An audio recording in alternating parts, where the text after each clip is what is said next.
All right, guys, this is going to be kind of a part 2 to the last video.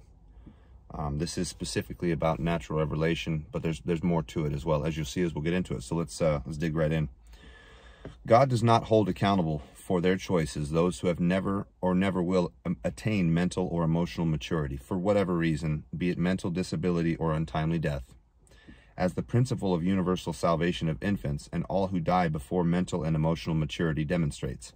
2 Samuel 12:23 is the most blunt version of this. Basically, David gets up after mourning the soon-to-come loss of the son of him and Bathsheba and says he can't come to him now, but he'll go to him later.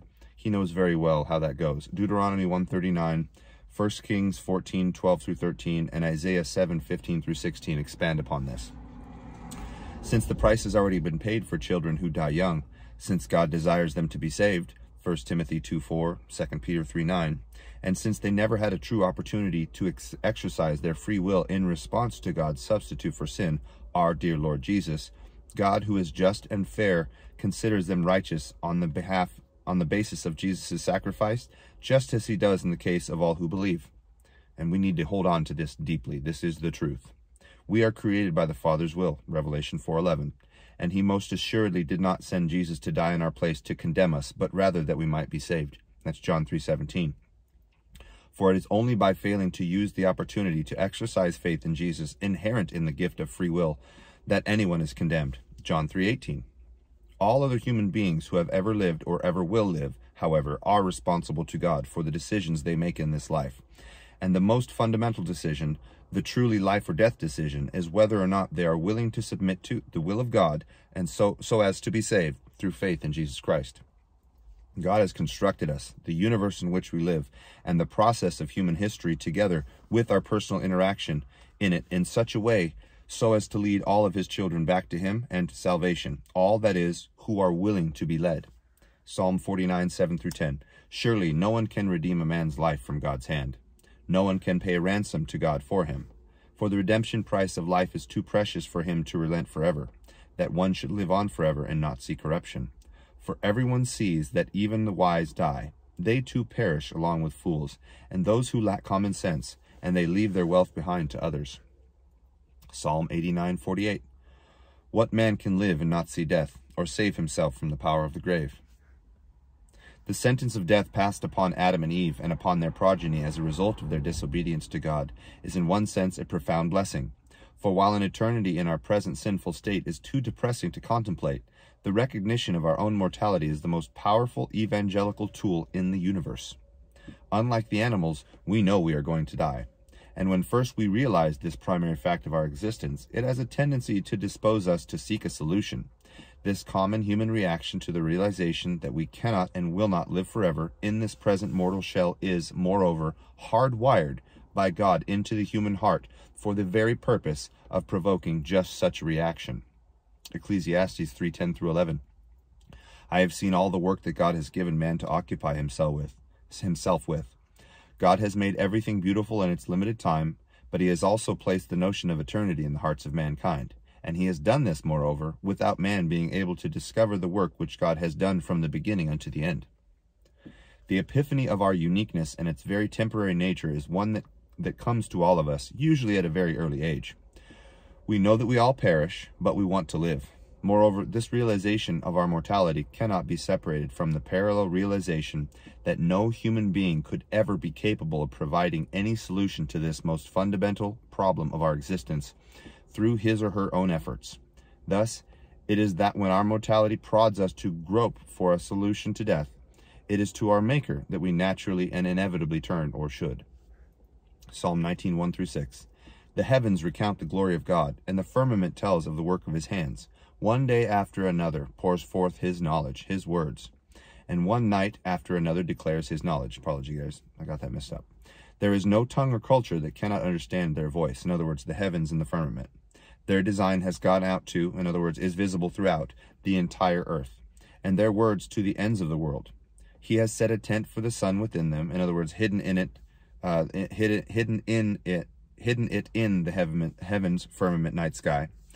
And from this it goes forth like a resplendent bridegroom from his wedding canopy. The sun exults to run its course like an athlete does. Its starting line is at one end of the heavens, and its circuit takes it to the ends of the sky, and nothing is hidden from its view. This is natural revelation proper, but what is commonly missed in discussions of this sort is the truth of the existence of God written in all of his creatures is only half the equation. The other half, the more important half, is how God made our human spirit as the natural counterpart of this basic truth. We, our inner person, is designed for God's truth, just as a glove is designed for the hand meant to fill it. Our heart has been constructed by our Maker for the purpose of seeking him, and we are only truly fulfilled when we do seek out and accept the truth about him. Genesis 1:27. God created man in his image. The image of God he created man. He created him, rather. Male and female he created them. Ecclesiastes 7:9. This only I have found. God made man upright, but men have gone in search of many schemes. Isaiah 57:16. I will not accuse forever, nor will I always be angry. For then the spirit of man would grow faint before me, the breath of man that I have created. Natural revelation, God's stamping of his imprint upon creation, so as to make his existence obvious for all to see, is not confined to any one aspect of the world he has made, but rather it permeates everything he has created. In Psalm 19 that we just quoted, David places the emphasis on the physical universe beyond the earth, and rightly so, because few have ever contemplated the vastness of the heavens and the wonders it contains without being filled with a measure of awe. The starry heavens are so glorious and boundless. Who made them, and how do I, insignificant as I am, fit into that picture? This is a message that truly has gone out into the entire earth, whose tidings have penetrated to the end of the world. The foreknowledge of the heavens pour forth,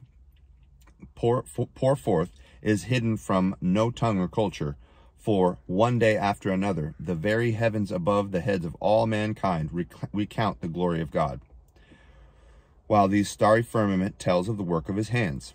No one who has seen these things has ever escaped the conclusion God put in their hearts for them to make. He made all these things, just as he made us.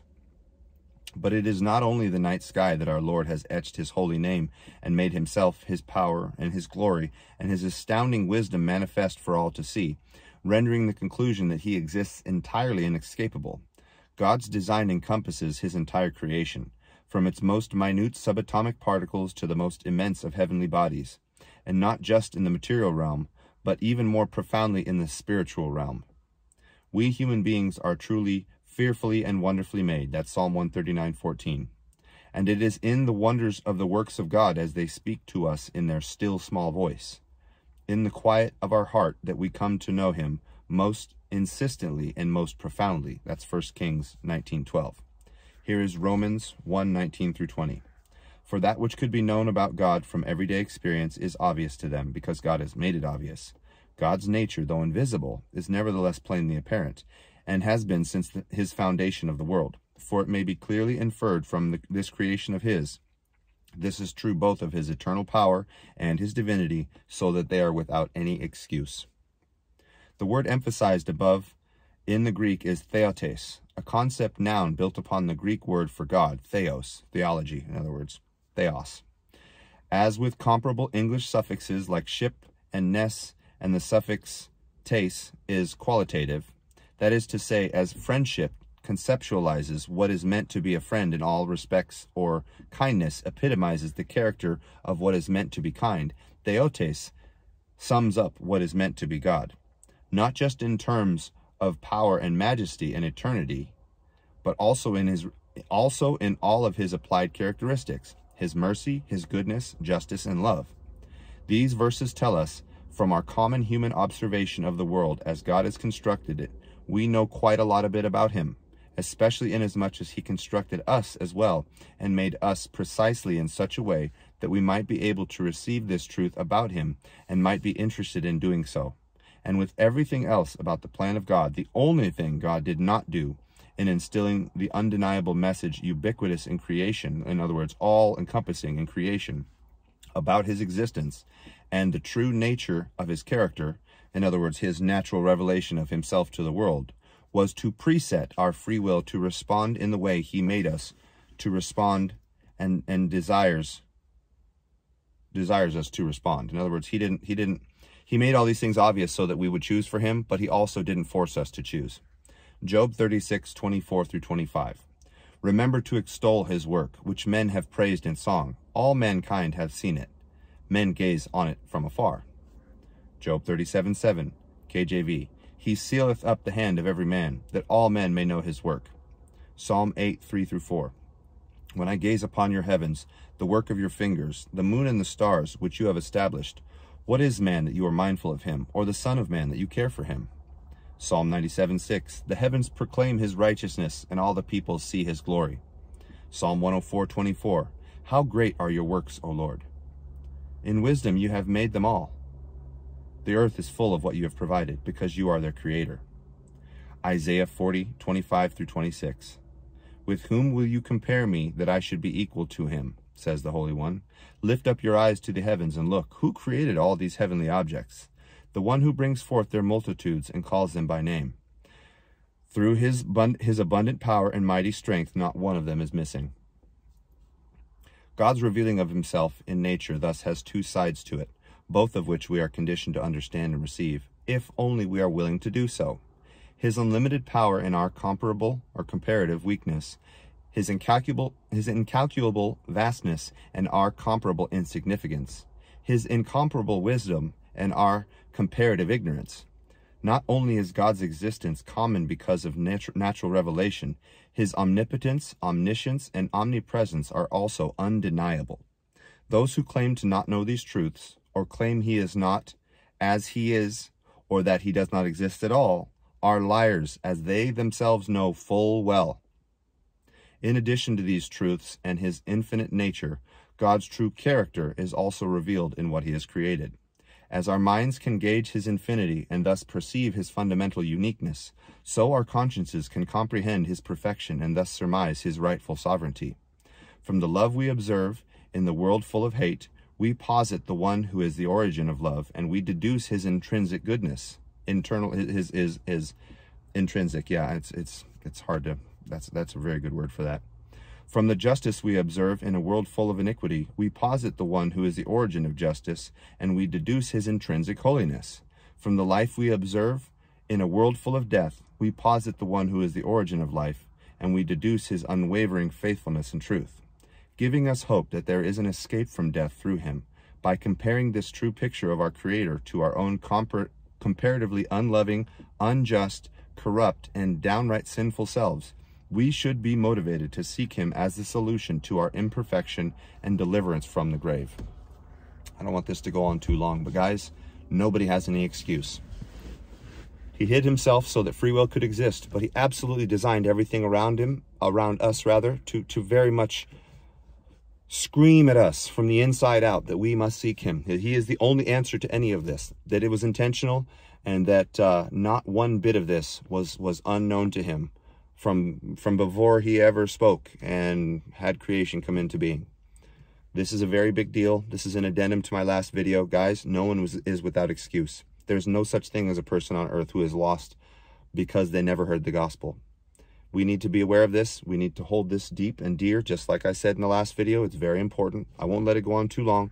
So I appreciate you guys watching. Please comment. Let me know what you think. Like, share, subscribe, hit the bell. And I hope you guys are having a good day. We'll talk to you soon.